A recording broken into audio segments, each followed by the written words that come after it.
24장 1절부터 15절까지 말씀을 함께 보시겠습니다. 사무엘상 24장 1절에서 15절까지 말씀을 한 절씩 교독하시겠습니다.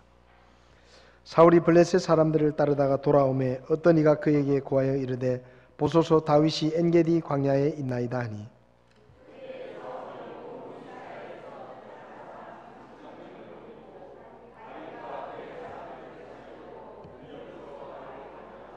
그가 길가에 있던 양우리에 이른즉 거기에 굴이 있으므로 사울이 자기 발을 덮으려고 들어갔는데 다윗과 그의 사람들은 그 굴의 옆면에 남아있더라.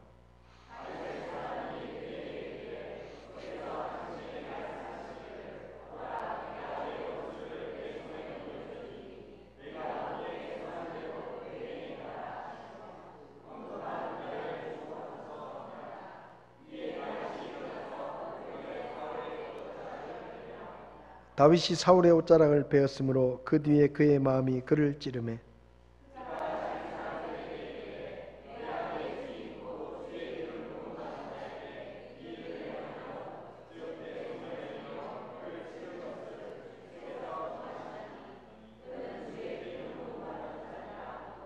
이처럼 다윗이 이 말로 자기 종들을 금하여 그들이 일어나 사울을 대적하지 못하게 하니라. 그러나 사울은 일어나 굴에서 나가 자기 길로 가니라.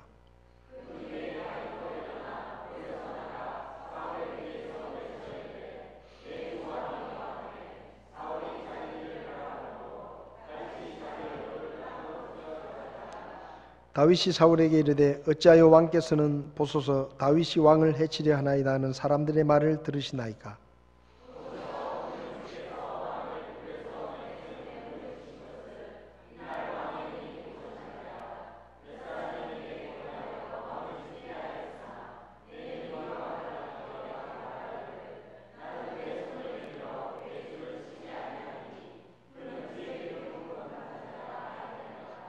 또한 내 아버지여 보소서 참으로 내 손에 있는 왕의 겉옷자락을 보소서.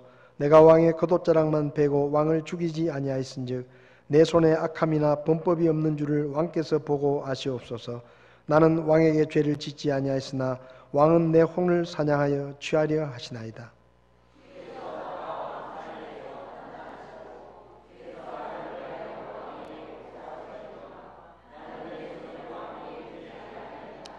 옛 사람들의 속담에 말하기를 사악함은 사악한 자에게서 난다 하나이다. 그러나 나는 내 손을 왕위에 두지 아니하리이다.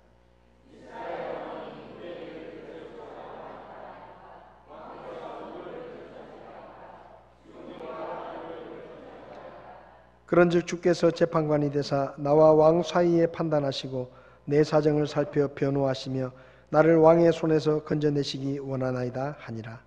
아멘. 수치자 잠깐 기도하겠습니다. 살아계셔서 말씀하시는 하나님, 오늘 저희들이 주의 말씀을 듣기를 원합니다. 하나님께서 친히 말씀해 주시고 저희들이 주의 종으로서 주의 말씀을 들을 수 있도록 도와주시옵소서. 구원받을 사람을 구원받게 하시고 믿음이 새로워질 사람이 있으면 믿음이 새로워지게 하시고 우리가 다시 한번 주님 앞에 헌신하며 결단하는 시간이 되도록 저희를 도와주시기를 원합니다. 부족한 종을 붙들어 주시고 세상의 것들은 감추어 주시고 오직 주의 말씀만 선포되게 종을 써 주시옵소서. 예수님의 이름으로 기도했습니다. 아멘. 자리에 앉으시겠습니다.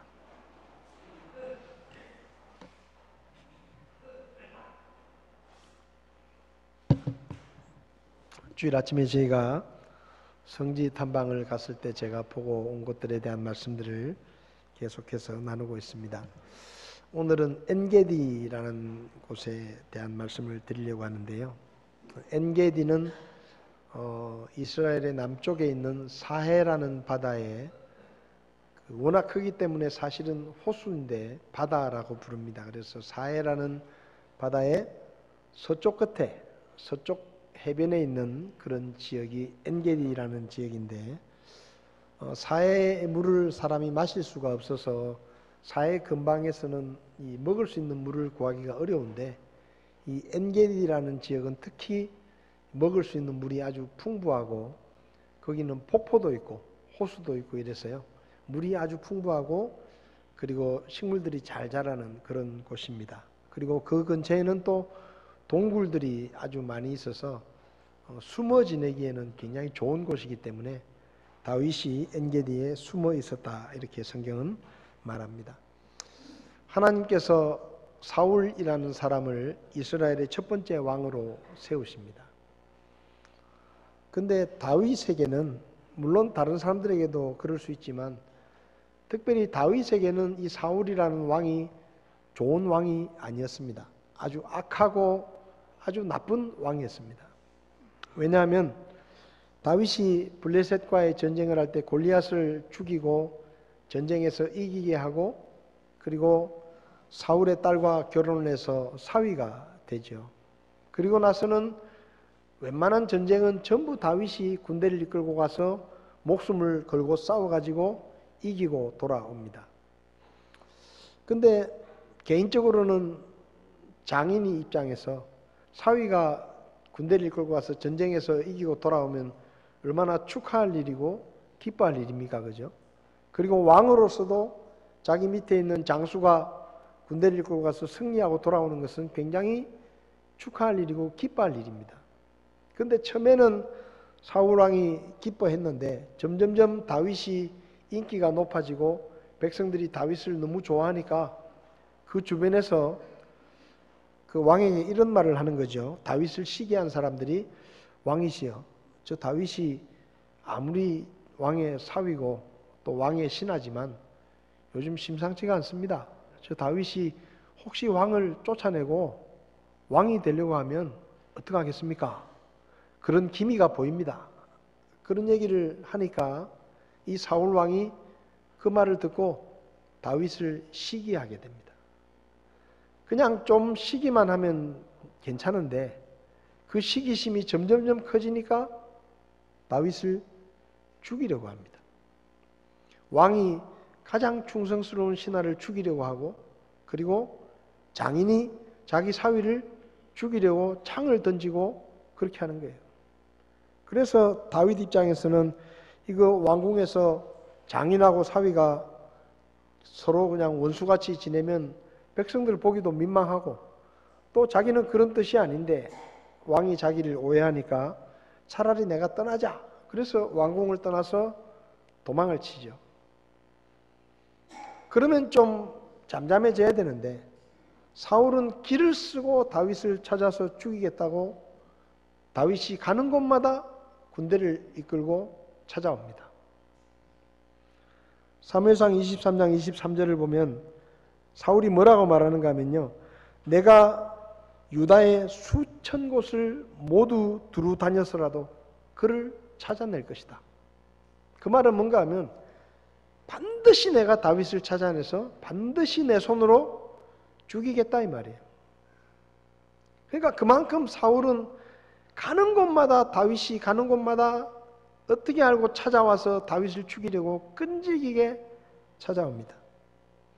그일라에 있을 때도 다윗을 죽이려고 군대를 데리고 왔고, 마온 광야에 숨었을 때도 군대를 이끌고 다윗을 죽이러 왔다가 블레셋이 쳐들어왔다는 소식을 듣고는 그 블레셋과 전쟁을 하려고 철수를 합니다.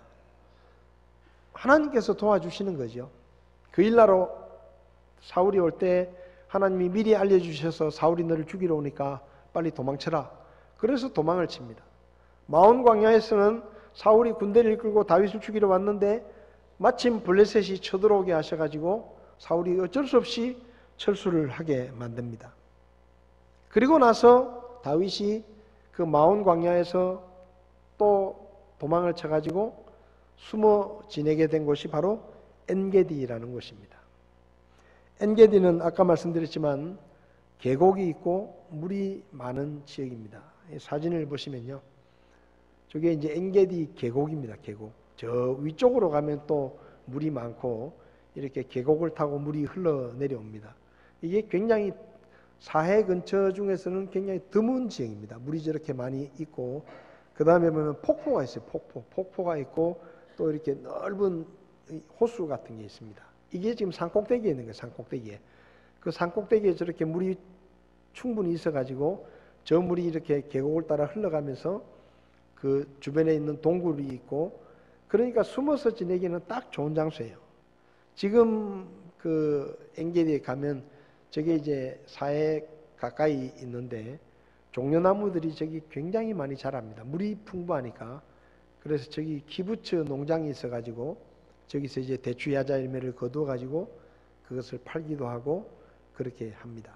그래서 사해 주변에서는 특별히 이 엔게디라는 지역이 물이 많고 식물들이 잘 자라는 오아시스가 있는 지역이기 때문에 다윗이 이제 일행들을 데리고 저기 숨어 들어간 것이죠. 어쨌든 다윗은 사울을 피하고 싶고 그리고 사울과 마주하기 싫어서 이렇게 계속 도망을 다닙니다. 근데 엔게디에 다윗이 숨어 있을 때 또 그걸 누가 알았는지 1절을 보면 다윗이 엔게디 광야에 있습니다 하고 사울에게 또 고자질을 합니다. 그러니까 사울이 2절을 보면 3,000명의 군대를 데리고 엔게디로 찾아옵니다. 여러분 3,000명이라는 대군을 데리고 오는 것은 지금 다윗을 따르는 사람들이 한 400명 정도 됩니다. 그러니까 400명 정도 되는 이 다윗 일행들을 완전히 다 죽여버리겠다는 얘기예요. 그러니까 다윗에 관련된 세력들은 씨를 말리겠다는 이야기입니다. 그렇게 3,000명의 대군을 거느리고 다윗을 죽이러 엔게디까지 옵니다. 엔게디까지 오는 것도요, 여러분, 엔게디는 사해, 한쪽에는 사해 바다가 있고, 그리고 남쪽, 북쪽으로는 전부 광야, 사막이고, 그리고 서쪽으로는 산악지역입니다. 산악지역. 황폐한 산악이 있어요. 그래서 사실은 찾아오는 것도 쉽지 않아요. 근데 사울이 얼마나 다윗을 죽이고 싶었으면 3,000명의 군대를 데리고 그 사막을 지나서 지금 다윗이 있는 곳까지 온 겁니다. 얼마나 힘들었겠습니까? 명색이 왕인데 그 뜨거운 햇볕을 맞으면서 광야를 지나서 사막을 지나서 다윗이 있는 곳에 왔어요. 그래서 너무 햇볕이 뜨거우니까 좀 쉬고 싶어서 거기는 동굴들이 많이 있는데 그 굴들 중 하나에 들어가서 좀 잠시 쉬려고 들어갔습니다. 근데 하필이면 그 동굴이 다윗이 숨어있는 동굴이었습니다. 그래서 거긴 사울은 뭣도 모르고 거기 들어가서 잠을 청합니다. 사울이 들어와서 자기들이 숨어있는 동굴에 잠든 것을 보고 다윗 주변에 다윗의 신하들이 대장님, 이거 정말 하나님이 주신 기회입니다. 원수는 외나무다리에서 만난다 그랬는데 저 우리 원수 사울이 지금 우리 앞에 코앞에 와서 지금 잠을 자고 있습니다. 이건 분명히 하나님께서 우리에게 복수를 하라고 하나님이 주신 절호의 기회입니다. 사울을 죽입시다. 그리고 이 지긋지긋한 도망자의 생활을 끝내고 그리고 대장님이 이 나라의 왕이 되십시오. 그렇게 말을 하죠.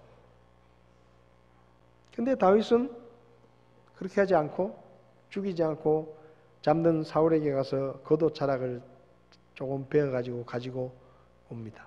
내버려 두죠. 사울이 잠이 깨서 밖으로 나갑니다. 굴 밖으로 나가는데 사울이 조금 걸어 내려가니까 다윗이 쫓아가가지고 사울을 부르죠. 내 주 왕이여. 그리고 부르고는 겉옷 자락을 보여주면서 이렇게 말합니다.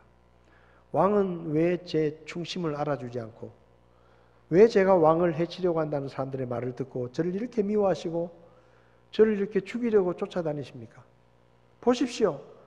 제가 얼마든지 왕을 죽일 수 있었고 제 옆에 사람들이 이 기회는 하나님이 주신 기회라고 왕을 죽이라고 했는데 제가 왕을 얼마든지 죽일 수 있었지만 죽이지 않고 이렇게 왕의 옷자락만 베어 가지고 있지 않습니까?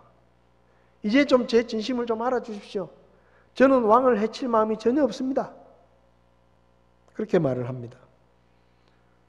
그러니까 사울이 그 말을 듣고는 양심에 찔렸는지 그 앞에서 그래, 나는 너를 죽이려고 했는데 네가 선으로 나를 대하는구나. 고맙다. 그리고 앞으로 네가 왕이 될 것이다. 그 말은 내가 다시는 너를 죽이러 쫓아오지 않겠다. 네가 내 뒤에 왕이 되거라. 근데 네가 왕이 되면 내 가족들, 내 자식들 죽이지 않겠다고 나한테 맹세를 해라. 그래서 다윗이 내가 나중에 왕이 되면 그렇게 하겠다고 맹세를 하니까 사울이 군대를 데리고 이제 돌아갑니다. 그게 오늘 본문에 나와 있는 엔게디라는 곳에서 있었던 사건입니다. 이 사건을 통해서 저는 하나님의 주권을 인정하라는 제목으로 두 가지 말씀을 좀 드리려고 합니다. 다윗은 하나님의 주권을 인정했습니다. 하나님의 주권을 인정했기 때문에, 또 주권자 하나님을 믿었기 때문에 다윗은 사울 왕의 권위를 인정하고 존중했습니다. 사울 왕이 다윗 일행이 숨어있는 동굴에 들어와서 잠을 청했을 때 다윗 주변의 사람들은, 대장님, 이건 하나님이 우리에게 복수하라고 주신 기회입니다. 이런 기회는 다시 오지 않을 것입니다. 하나님이 허락하신 기회니까 복수합시다. 왕을 죽입시다. 그러면 우리가 이렇게 고생 안 해도 되고, 이제 당신은 왕이 되고 우리는 고생 끝입니다. 원수를 갚읍시다. 당신이 지금까지 얼마나 억울하게 당했습니까? 얼마나 분통 터지는 일을 많이 겪었습니까? 얼마나 도망다니느라 고생을 했습니까? 이건 하나님이 주신 기회니까 사울을 죽입시다. 그렇게 말했어요. 틀린 말이 아니에요. 다윗은 정말로 충성을 다했지만 왕은 다윗의 충성을 의심하고 그를 죽이려 했습니다. 개인적으로는 자기 사위인데도 그를 죽이려고 창을 던지고, 심지어는 도망을 치면 가는 곳마다 군대를 이끌고 죽이러 왔습니다. 원수입니다. 이건 왕도 아니고 장인도 아니고 이건 원수예요. 원수. 원수 갚을 수 있는 좋은 기회가 지금 찾아왔습니다. 아, 하나님이 정말 내 억울함을 돌아보셨구나. 하나님이 나에게 복수할 기회를 주셨구나. 아니면 어떻게 이런 기회가 오겠는가 생각을 하고 죽일 수도 있어요. 근데 다윗은 그렇게 하지 않습니다. 옷자락만 베고 살려줍니다. 왜 그랬을까요?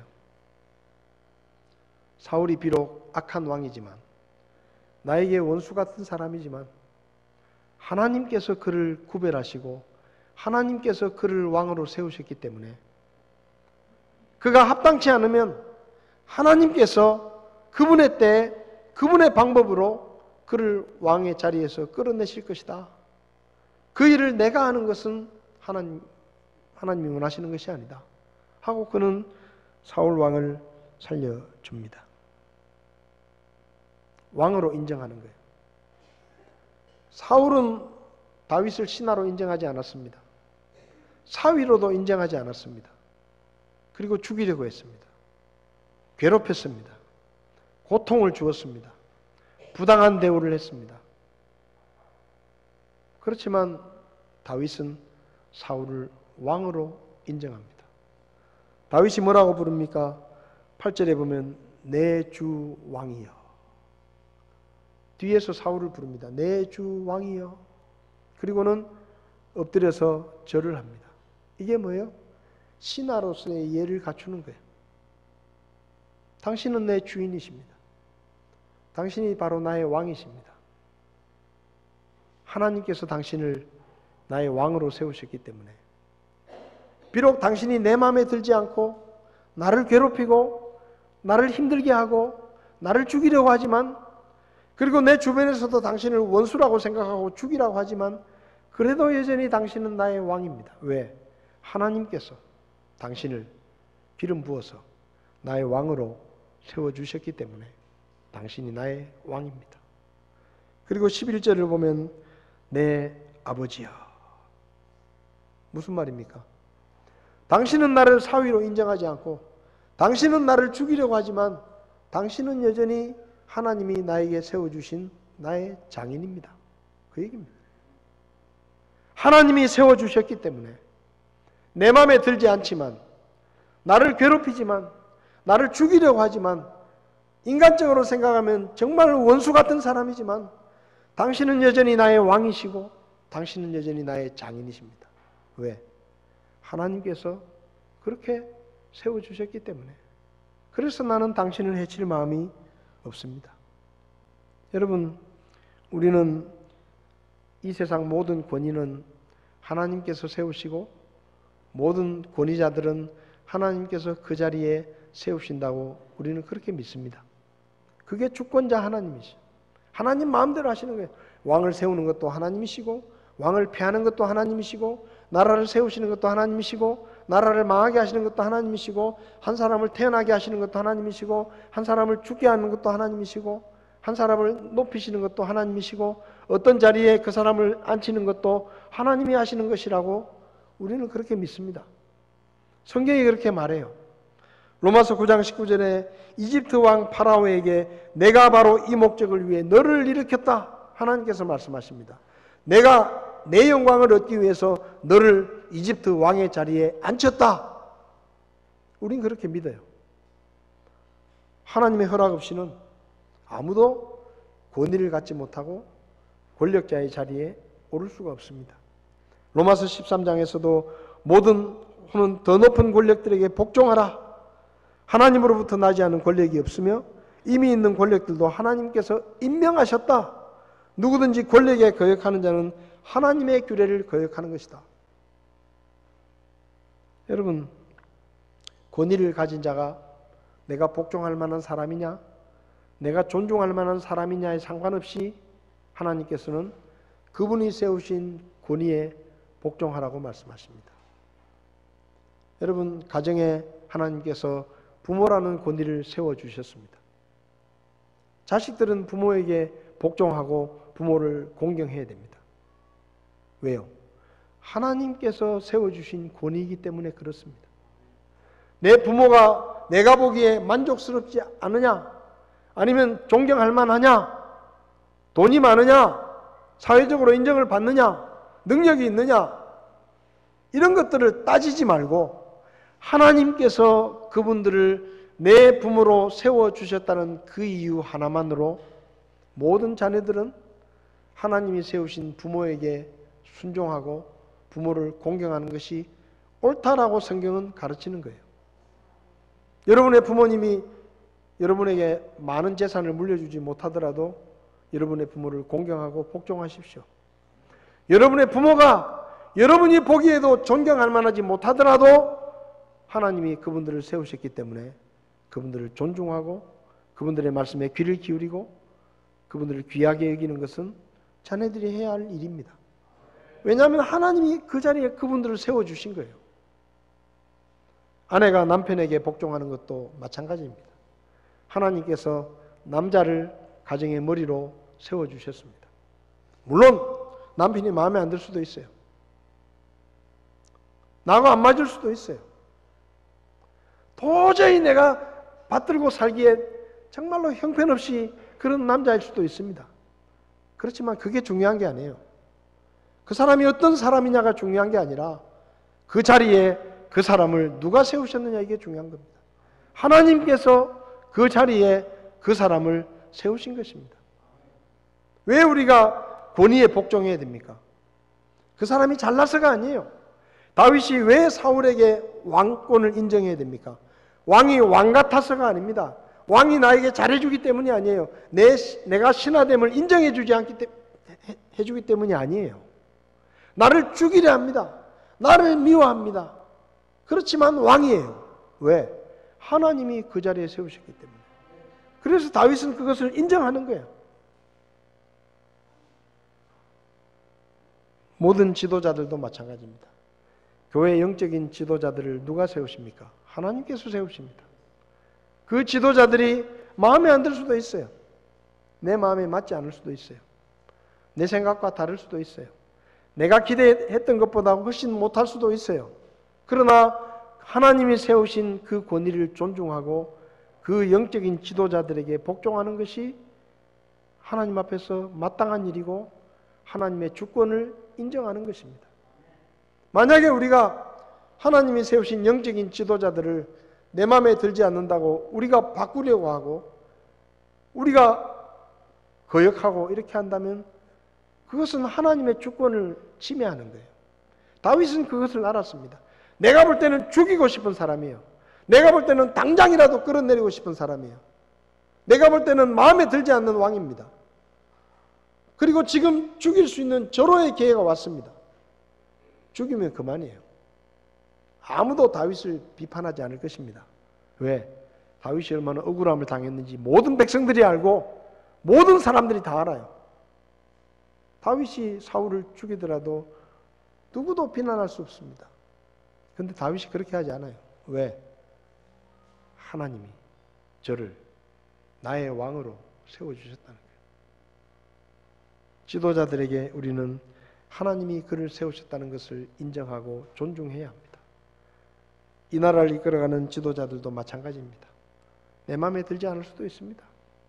부족할 수도 있어요. 내가 원하는 사람이 아닐 수도 있어요. 그러나 적어도 그 사람을 그 자리에 세우신 분이 하나님이시라는 것을 우리는 믿어야 하고, 그리고 그 지도자를 존중하고 따라야 하는 것입니다. 그리고 그 지도자들에게 부족함이 있을 때, 여러분 부모에게 부족함이 있을 때 부모를 거역하는 것이 아니라 그 부모의 부족함을 하나님이 채우시도록 기도해야 되는 거예요. 영적인 지도자들이 부족함이 드러났을 때 그 부족함을 비난하고 비방할 것이 아니라 하나님께서 그를 더 훌륭한 지도자로 변화시켜 주시도록 기도해야 되는 것입니다. 정치 지도자들도 마찬가지예요. 우리가 해야 할 일은 하나님이 세우신 그 사람들이 하나님이 세우신 그 자리에서 하나님이 원하시는 일을 하게 하기 위해서 우리가 끊임없이 그들을 위해 기도하고 그들을 위해서 협조하고 해야 하는 것입니다. 그것이 성경적인 원리입니다. 민수기 12장을 보면 모세가 에티오피아 여자를 데려다가 결혼을 합니다. 잘못했죠. 하나님의 뜻에서 벗어난 거예요. 죄를 지은 것입니다. 명백한 잘못입니다. 그래서 아론과 미리암이 모세를 비방합니다. 너 왜 하나님께서 하지 말라고 하신 이방 여자를 데려다가 아내로 삼느냐? 네가 이스라엘의 지도자인데 네가 이렇게 하면 어떻게 하느냐? 비난하고 비방합니다. 틀린 말이 아니에요. 근데 하나님께서 갑자기 나타나셔서 세 사람을 따로 부르십니다. 그리고 말씀하십니다. 모세야, 네가 잘못했다. 똑바로 해라. 너 그렇게 하면 안 돼. 그렇게 모세를 책망하신 게 아니에요. 아론과 미리암을 책망하십니다. 성경 말씀의 내용을 줄이면 이렇습니다. 아론과 미리암에게 하나님이 물으십니다. 모세를 누가 세웠냐? 내가 세웠다. 모세는 내가 세운 지도자다. 그러면 내가 세운 지도자가 잘못하면 누가 책망하고 누가 비난해야 되느냐? 내가 해야 된다. 저 지도자를 세운 것도 나고 합당치 못하면 끌어내리는 것도 난데 왜 너희들이 내 자리에 올라와서 내 대신 그를 비방하느냐 이 말이에요. 너희들이 잘못이다. 나도 아무 말 하지 않고 있는데. 그러면서 미리암을 모세를 아론을 책망하시고 미리암에게 나병이 걸립니다. 왜 그럴까요? 아론과 미리암은 겉으로 보기에는 모세를 비방하는 것처럼 보이지만 모세를 지도자로 세우신 하나님을 거역하고 있는 것입니다. 하나님의 주권을 침해하고 있는 거예요. 그래서 성경을 보면요, 하나님께서 진노하셨다. 진노하셨습니다. 내가 세운 지도자고 잘못하면 내가 책망할 것이고 합당치 않으면 내가 끌어낼 건데 너희들이 뭔데? 감히 내가 세운 그 지도자를, 나도 비난하지 않는 그 지도자를 왜 비난하느냐? 그것은 내 주권을 침해하는 것이다. 야단을 쳐도 내가 치고 징계를 해도 내가 하고 끌어내려도 내가 끌어내린다. 그게 내 권한이다. 라고 주님께서 말씀하십니다. 여러분, 하나님께서 권위자에 세운 사람이 하나님 보시기에 합당하지 않으면 하나님께서 그분의 때에 그분의 방법으로 그 자리에서 내려오게 하실 것입니다. 왜냐하면 그분이 세우셨기 때문이에요. 다윗은 이것을 알았어요. 그래서 다윗이 말하죠. 나는 내 손으로 사울 왕을 왕위에서 끌어내리지 않을 것이다. 왜? 그건 하나님의 일이다. 오직 내가 할 일은 하나님께서 끌어내리지 않는 한 그를 왕으로 인정하고 그를 장인으로 인정하고 그분 앞에 머리를 숙이고 신하의 예를 갖추고 사위의 도리를 다하는 것이 내가 해야 될 일이다. 다윗은 그렇게 주권자 하나님을 믿었기 때문에 사울을 얼마든지 죽일 수 있었지만 그를 존중하고 그의 권위를 인정했던 것입니다. 여러분, 우리도 남편이나 부모나 지도자들이 때로 내 마음에 들지 않고 부족하더라도 그것을 내가 나서서 하나님의 자리에서 판단하고 거기에 대해서 대적할 것이 아니라 하나님께서 세우신 권위를 존중하고 그들을 공경하며 그들의 부족함이 보일 때는 오히려 하나님 앞에 기도하면서 하나님께 도우심을 구하는 것이 하나님의 주권을 인정하고 하나님의 권위를 인정하는 것이라는 것을 우리가 기억해야 할 것입니다. 다윗은 주권자 하나님을 믿었기 때문에 두 번째로 자신이 당하는 억울함을 하나님께 맡겼습니다. 억울하죠. 목숨을 걸고 나가 싸웠습니다. 충성을 다했습니다. 공적으로는 왕을 위해서, 개인적으로는 장인을 위해서 정말로 최선을 다해서 열심히 살았습니다. 근데 그 왕이 자기의 진심을 오해하고 자기를 죽이려고 하고 자기가 도망쳤는데도 쫓아오고 또 쫓아오고 끝까지 자기를 죽이겠다고 쫓아옵니다. 얼마나 억울합니까? 얼마나 분통이 터집니까? 죽이고 싶었을 거예요. 인간적으로. 그리고 기회가 왔어요. 옆에서 말합니다. 대장님, 기회가 왔습니다. 이건 하나님이 주신 기회입니다. 하나님이 당신의 억울함을 돌아보시고 하나님이 당신의 억울함을 복수할 수 있는 이 절호의 기회를 주신 겁니다. 이건 하나님의 뜻입니다. 그렇게 보였을 것입니다. 그렇지 않겠어요? 그렇지 않으면 어떻게 사울이 그 많은 동굴 가운데 다윗이 숨어있는 동굴에 들어와서 다윗이 보는 앞에서 잠이 듭니까? 그렇게 보였을 거예요. 인간적으로 생각하면 10번을 죽여도 성에 차지 않을 것입니다. 억울할 거예요. 원수는 외나무 다리에서 만난다는 말처럼 지금 같은 동굴에 원수가 잠들어 있는 겁니다. 드디어 하나님께서 내 억울함을 갚을 수 있는 기회를 주셨구나. 오, 하나님 감사합니다. 할렐루야. 그리고 칼을 들고 나가서 잘 죽어라 하면서 죽일 수도 있어요. 마음만 먹으면 얼마든지 자신의 억울함을 복수할 수 있습니다. 근데 다윗이 그렇게 하지 않습니다. 다윗이 뭐라고 말합니까? 12절에 주께서 나와 왕 사이에서 판단하시고 주께서 나를 위하여 왕에게 복수하시려니와 나는 내 손을 왕 위에 두지 아니하리다. 하나님께서 내 억울함을 아시고 하나님께서 왕과 나 사이를 판단하실 것이고 내가 억울하고 복수할 것이 있으면 하나님이 친히 복수해 주실 것입니다. 그래서 나는 당신에게 복수할 마음이 없습니다. 그 말입니다. 15절에도 그런즉 주께서 재판관이 되사 나와 왕 사이에 판단하시고 내 사정을 살피시고 변호하시고 나를 왕의 손에서 건져내시기를 원합니다. 무슨 말이죠?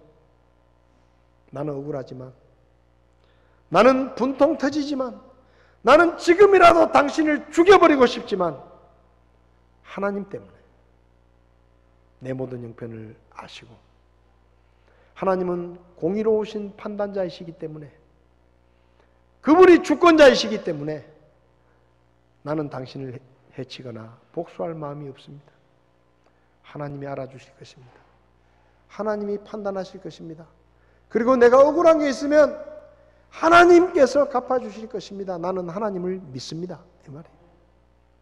여러분, 우리도 살다 보면 뭐 좋은 일만 있겠습니까? 억울한 일도 당하고 속상한 일도 겪고 오해를 받기도 하고 믿음 때문에 사람들로부터 조롱을 듣기도 하고, 믿음 때문에 때로는 손해를 보기도 하고, 믿음 때문에 때로는 내 권리를 주장하지도 못하고 부당한 일을 당할 때도 있을 것입니다. 그래서 속으로 칼을 갈면서 기회만 되면 내가 이 원한을 복수할 것이다 하고 때를 기다리고 있을지도 모릅니다. 그런데 우리가 주권자 하나님을 믿는다면, 정말로 하나님을 믿는다면, 하나님은 공의로우신 분이시고 모든 것을 다 정확하게 판단하시고 모든 사람의 행위에 대해 공정하게 갚아주시는 분이라는 것을 우리가 믿는다면 우리는 다윗처럼 해야 됩니다. 당신과 나 사이에 하나님이 판단하실 것이고, 내가 억울한 게 있으면 하나님이 보시고 갚아주실 것이고, 원수 갚는 일은 하나님께 속한 것입니다. 그래서 나는 억울하지만, 나는 내 주변에 누가 말하기를 당신을 죽이라고 말하는데 정말로 나는 당신을 죽이고 싶지만 나에게는 그렇게 할 권한이 없습니다. 그 모든 권한은 하나님이 하시는 겁니다. 하나님이 판단하시고 하나님이 집행하시고 하나님이 심판하실 것입니다. 그때까지 나는 하나님을 믿고 모든 삶을 하나님께 맡깁니다. 로마서 12장에 그랬죠. 원수 갚는 것은 주님께 있다. 그러면서 말합니다. 그러므로 내 원수가 줄이거든 그를 먹이고 그가 목마르거든 그에게 마실 것을 주어라. 쉽지 않아요. 근데 쉬울 수 있어요. 이게 인간적으로 생각하면 정말 어려운 일인데 주권자 하나님, 공의로우신 하나님, 모든 것을 다 하시고 모든 것을 가장 정확하게 판단하시고 공평하게 심판하시는 하나님을 믿는다면 어려운 거 아니에요. 어려운 거 아니에요. 원수지만 배고플 때 줄 수 있습니다. 원수지만 목마를 때 마시는 것을 줄 수 있어요. 다윗처럼 얼마든지 죽일 수 있을 때 원수지만 살려줄 수 있어요. 왜? 주권자 하나님을 믿기 때문에. 여러분, 우리의 삶은 우리가 결정하는 것이 아닙니다. 주권자는 하나님이십니다. 내가 죽고 사는 거 내가 결정하는 거 아니에요. 내 억울함을 푸는 거 내가 할 수 있는 일 아니에요. 하나님께서 하십니다.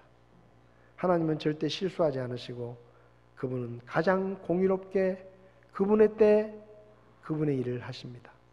사울이 하나님의 눈에 합당치 않았을 때 다윗은 사울을 죽이지 않았지만 하나님이 그를 죽이셨습니다.